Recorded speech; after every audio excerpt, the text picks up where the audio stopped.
ಯುವ ಶಕ್ತಿಗೆ ಸ್ಫೂರ್ತಿಯು ನಿನ್ನ ಆದರ್ಶ.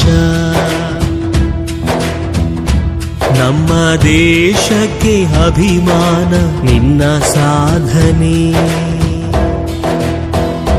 ಯುವ ಶಕ್ತಿಗೆ ಸ್ಫೂರ್ತಿಯು ನಿನ್ನ ಆದರ್ಶ.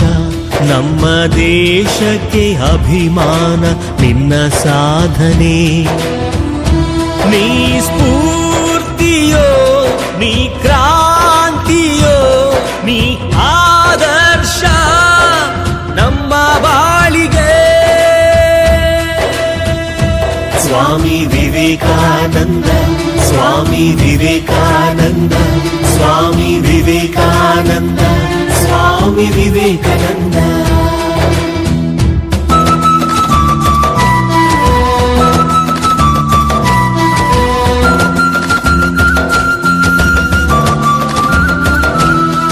ವಿಶ್ವನಾಥ ದತ್ತರ ಭುವನೇಶ್ವರಿ ದೇವಿಯ ಮಗನಾಗಿ ಜನಿಸಿ PUC फर्स्ट ईयर साहित्य वैभव से सेकेंड लेसन युवाओं से या युवकों से. इस लेसन में लेखक है स्वामी विवेकानंद. स्वामी विवेकानंद का परिचय समाप्त हो गई है, लेकिन आज फिर से स्वामी विवेकानंद ने इस पाठ में युवकों को क्या विचार दिया गया है या भारत देश के लिए और भारत देश उन्नति करने के लिए उनका विचार युवकों को जो प्रेरणा किस तरह दे सकता है, युवकों ने काम क्या करना ही तो भारत देश उन्नत हो सकता है. यही सभी के बारे में आज से फिर से विचार करेंगे. इसके लिए सभी छात्रों को इस वीडियो के साथ और स्वामी विवेकानंद के साथ आप सभी को वापस स्वागत करता हूं. लेकिन यहाँ पर मेरी आशा, मेरी विश्वास नवीन पीढ़ी के नवयुवकों पर है. स्वामी विवेकानंद ने कहता है, उनका आशा है, उनका विश्वास है,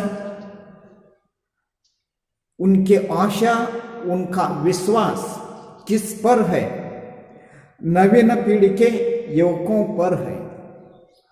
उनका आशा है, उनका विश्वास है, जो नवीन पीढ़ी युवक है वो युवकों की पर स्वामी विवेकानंद का विश्वास है. लेकिन बच्चों को पर विश्वास नहीं रखता उन्हें, या 61% रहता है. वही व्यक्तियों के बारे में विश्वास न करता है. वो व्यक्ति ने यौवन काल में ही रहने वाली व्यक्तियों है, युवक है, वो युवकों पर ही उनका विश्वास है. क्योंकि यहाँ पर युवकों ने उनकी मन के साथ ही काम करना ही तो भारत देश डेफिनेट क्या हो सकता है, उन्नत हो सकता है. इसके लिए यहाँ पर भारत देश डेवलपमेंट करने वाला व्यक्ति कौन है? युवक है. इसके लिए स्वामी विवेकानंद का विश्वास और इनका भरोसा और इनका आशा युवकों पर ही है. उन्हीं में से मैं अपना कार्यकर्ताओं का संग्रह करूंगा. इसके लिए मैं जो युवकों का संग्रह करना ही बहुत आवश्यकता है. युवकों इकट्ठे होने तो उनका विचार है, उनका कल्पना है, उनका भावनाएं हैं, उनका आशाएं हैं. वो आशयों को देखकर भारत देश का संस्कृत, भारत देश का आचार विचार और भारत देश की रीति हैं वो वेदांत की ही बारे में उनकी मन में ही भरना ही तो भारत देश का उन्नति होने के लिए वो उपयोग हो सकता है, जिसकी ही तरफ से स्वामी विवेकानंद ने युवकों को संग्रह करने का काम है, वो काम ही स्वतः स्वामी विवेकानंद ने किया है। वे सिंह विक्रम से देश की यथार्थ उन्नति संबंधी सारे समस्या का समाधान करेंगे। ये युवकों ने संग्रह होने तो वो युवकों का बल है या ताकत है या शक्ति है, वो शक्ति किस तरह है, सिंह की शक्ति है ना, वो सिंह की शक्ति की ही समान युवकों का शक्ति हो सकता है। इसके लिए स्वामी विवेकानंद ने कहा जा सकता है कि यहाँ पर वे कहे तो युवकों को सिंह विक्रम से देश की यथार्थ उन्नति संबंधी सारी समस्याओं को समाधान करेंगे। युवकों का जो सिंह विक्रम है, सिंह विक्रम कहे तो सिंह बला, सिंह की एक प्राणी है, उनके पास वो प्राणी के पास कितना ही शक्ति है उतना ही शक्ति युवकों के पास है। वो शक्ति उपयोग करके देश का जो समस्या रहता है वो समस्याओं को समाधान करेंगे। और वर्तमान काल में अनुष्ठेय आदर्श को मैंने एक निर्दिष्ट रूप में व्यक्त कर दिया है और उसके कार्यान्वित करने के लिए मैं अपना जीवन समर्पित कर दिया है। स्वामी विवेकानंद ने क्या कहता है, वर्तमान काल में ही अनुष्ठेय आदर्श के मैंने एक निर्दिष्ट रूप में व्यक्त कर दिया है। अनुष्ठेय कहे तो आचरण, अनुष्ठेय का शब्द क्या है, आचरण। वो परिपालन में लाने के लिए, वो आचरण करने के लिए, और मैंने एक निर्दिष्ट रूप से व्यक्त कर दिया है। वो सभी विचारों है, वो विचारों को अनुष्ठेय करने के लिए मैं एक निर्दिष्ट रूप से व्यक्त कर दिया है और उसको कार्यान्वित करने के लिए मैंने अपने जीवन समर्पित कर दिया है। केवल बात ही बताना नहीं, वो बात को अनुष्ठेय में लाने के लिए हम जरूर वही विषयों के बारे में जो प्रयत्न करना ही तो वो बात पालन हो सकता है। इसके लिए स्वामी विवेकानंद ने जो युवकों को भारत देश की रीति नीति के बारे में, वेदांत के बारे में बताने के बाद वो अनुष्ठेय करने के लिए स्वामी विवेकानंद ने उनका जीवन ही समर्पित कर दिया है। वे एक केंद्र से दूसरे केंद्र का विस्तार करेंगे, लेकिन अखंड भारत देश में या हिंदुस्तान में केवल एक ही केंद्र नहीं, युवकों का अलग अलग केंद्र हैं, अनेक केंद्र यहां पर हैं। एक केंद्र से दूसरा केंद्र तक यही विचारा पहुंचाने का कार्य है, वो कार्य ही सफलता पूर्वक हो सकता है। और इस प्रकार हम धीरे धीरे समग्र भारत में फैल जाएंगे। एक केंद्र से दूसरा केंद्र, दूसरा केंद्र से तीसरा केंद्र, तीसरा केंद्र से चौथा केंद्र। इसी तरह हिंदुस्तान में रहने तो क्या युवकों का केंद्र है, सभी युवकों का केंद्र को इनका उन्नत विचार है, वो विचारों को पहुंचने का कार्य वहां पर समर्पित हो जाता है।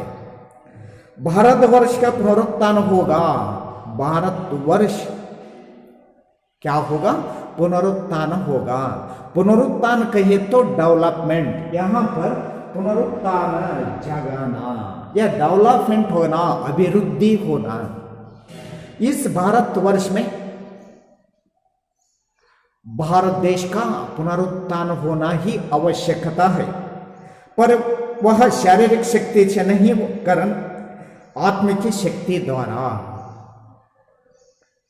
वो शारीरिक शक्ति से नहीं, वो आत्म शक्ति के ही द्वारा भारत का जो पुनरुत्थान होना ही है।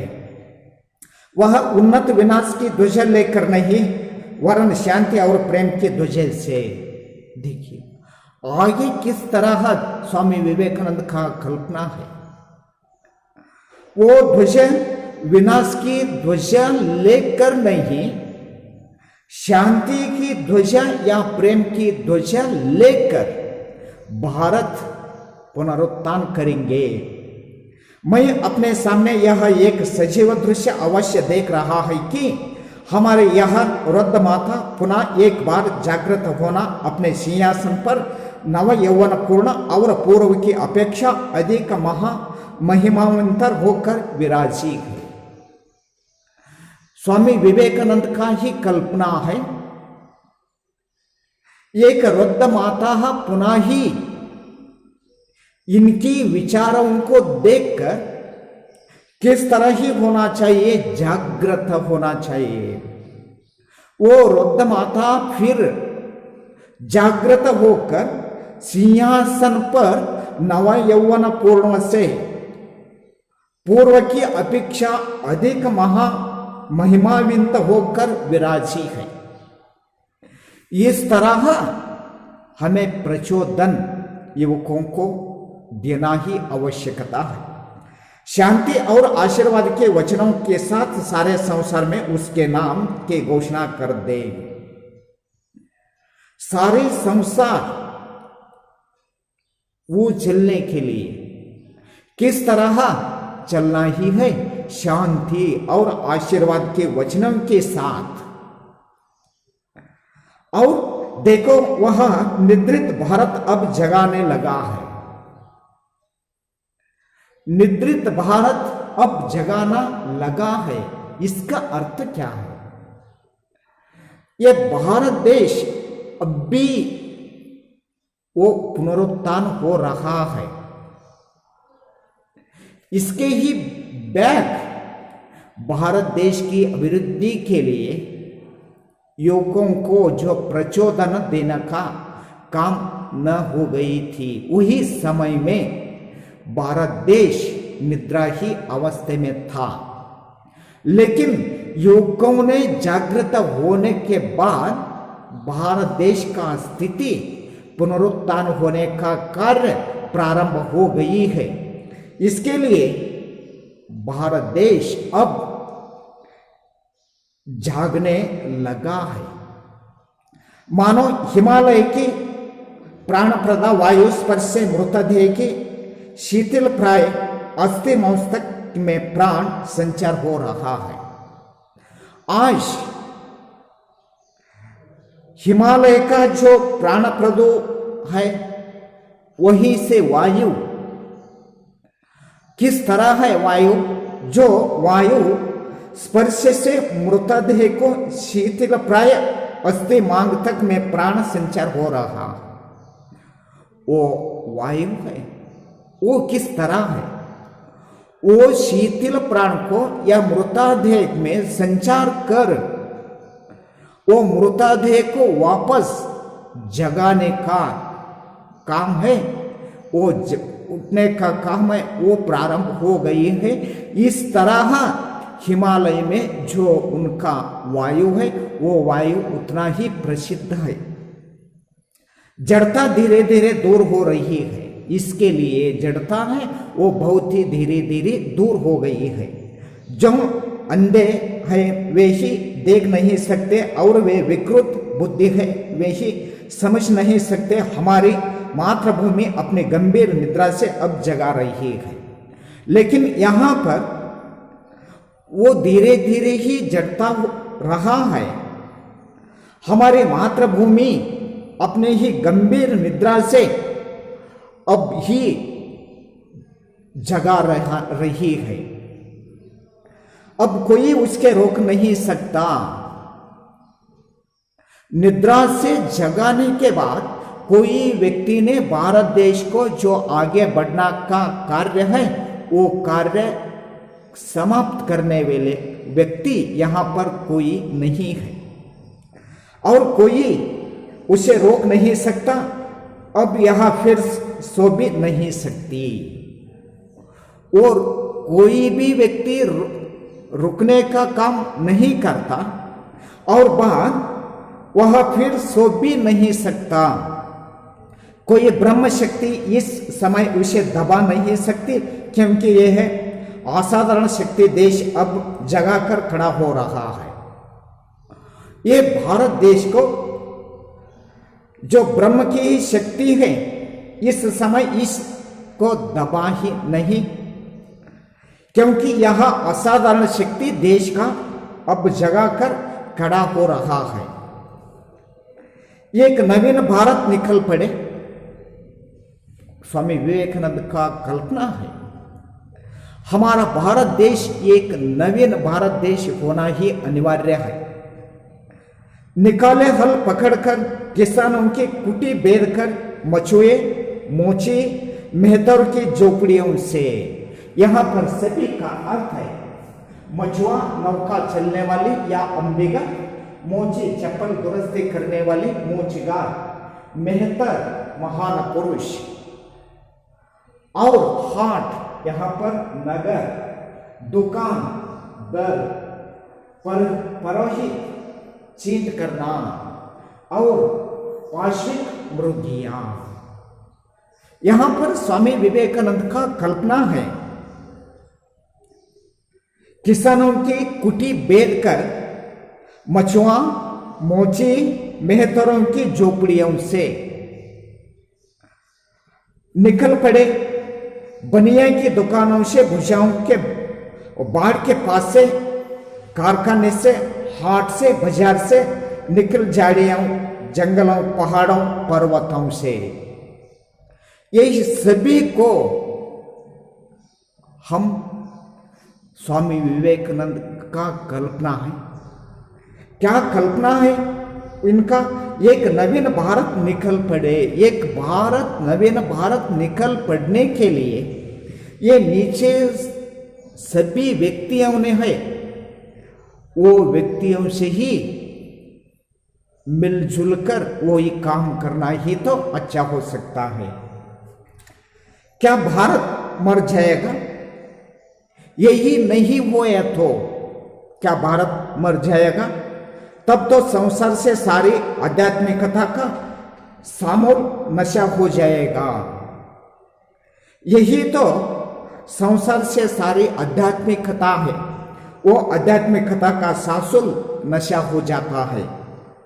सारे सदाचार पूर्ण आदर्श जीवन का विनाश हो जाएगा। इसके तरह सरफ से क्या हो जाता है? सारा सदाचार पूर्ण है या आदर्श का जीवन है, वो आदर्श का जीवन विनाश हो सकता है। धर्मों को प्रति सारी मधुर सहानुभूति नष्ट हो जाएगी। धर्मों के प्रति सारी मधुर या सहानुभूति क्या हो सकता है? वो भी नष्ट हो सकता है। सारी भावुकता का भी लोप हो जाएगी। सारी भावुकता है वो सारी भावुकता भी लोप हो जाता है। उसे उसके स्थान में काम रूपी देवी देव और विलास रूपी देवी राज्य करेगी। वो जाने के बाद वही स्थल पर कौन काम करता है? जो काम रूपी देव और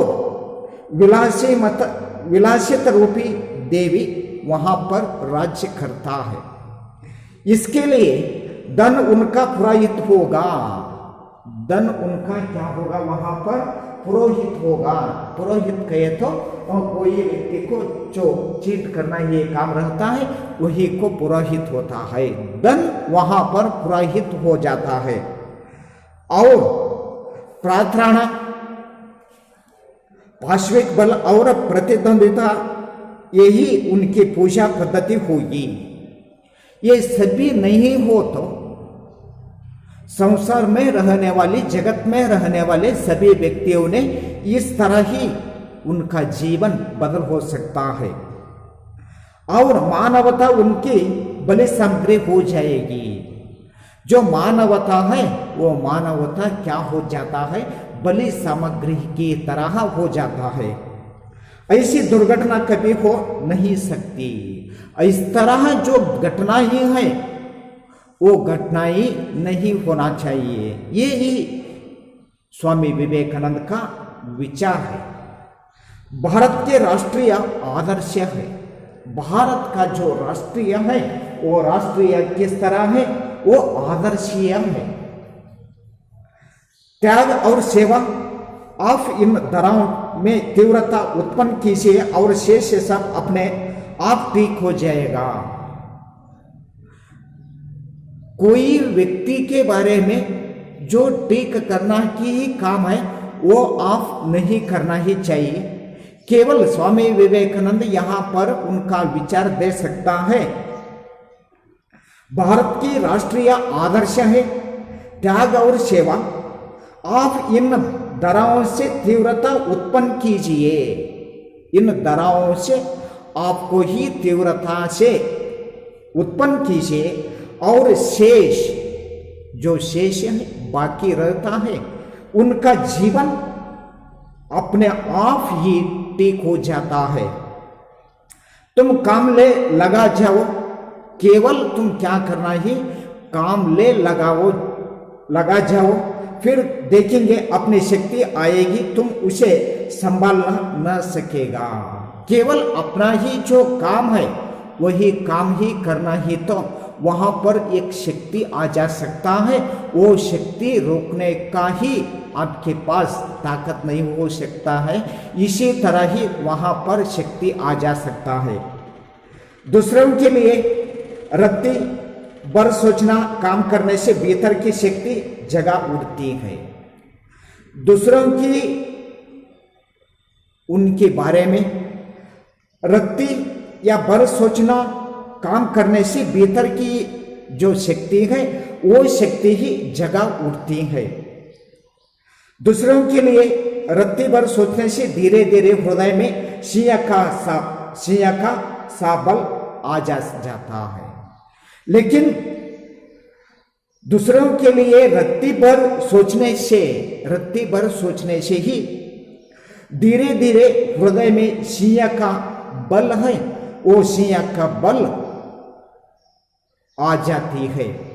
और तुम लोगों में इतना स्नेह करता हूं, तुम लोगों ने इतना ही स्नेह से लगता हूं कि परंतु यदि तुम लोग दूसरों के लिए परिश्रम करते करते मर भी जाओ तो भी यह देखकर मुझे प्रसन्नता ही होगी। दूसरों के लिए तुम्हें ही काम करते करते मर भी जाओ तो यह देखकर मुझे प्रसन्नता ही होगा।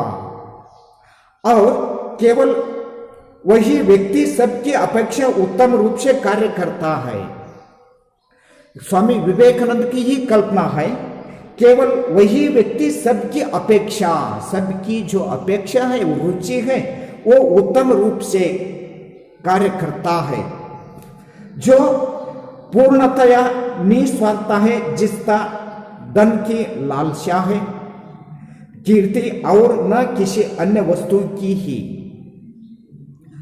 और मनुष्य सब ऐसा करने समर्थ हो जाएगा तो वह भी एक वृद्ध बन जाएगा। मनुष्य ने यही तो समर्थ हो जाएगी तो वह भी एक बुद्ध बन जाएगा। एक अच्छा काम करने तो एक मनुष्य ने एक अच्छा काम करने तो वो समाज को क्या हो सकता है, उपयोग हो सकता है। यही बुद्ध का ही कार्य है। और उसके भीतर से ऐसी शक्ति प्रकट होगी, उनका ही भीतर ऐसी ही शक्ति जो प्रकट हो सकता है, जो संसार की अवस्था को संपूर्ण रूप से परिवर्तन कर सकते हैं। इसके लिए जो संसार की अवस्था की जो संपूर्ण रूप से ही परिवर्तन तक कर सकती है। इस तरह स्वामी विवेकानंद का ही यहाँ पर कल्पना हो सकता है और आगे क्या हो सकता है इसके बारे में नेक्स्ट वीडियो के साथ हम विचार करेंगे। सभी विद्यार्थियों को धन्यवाद।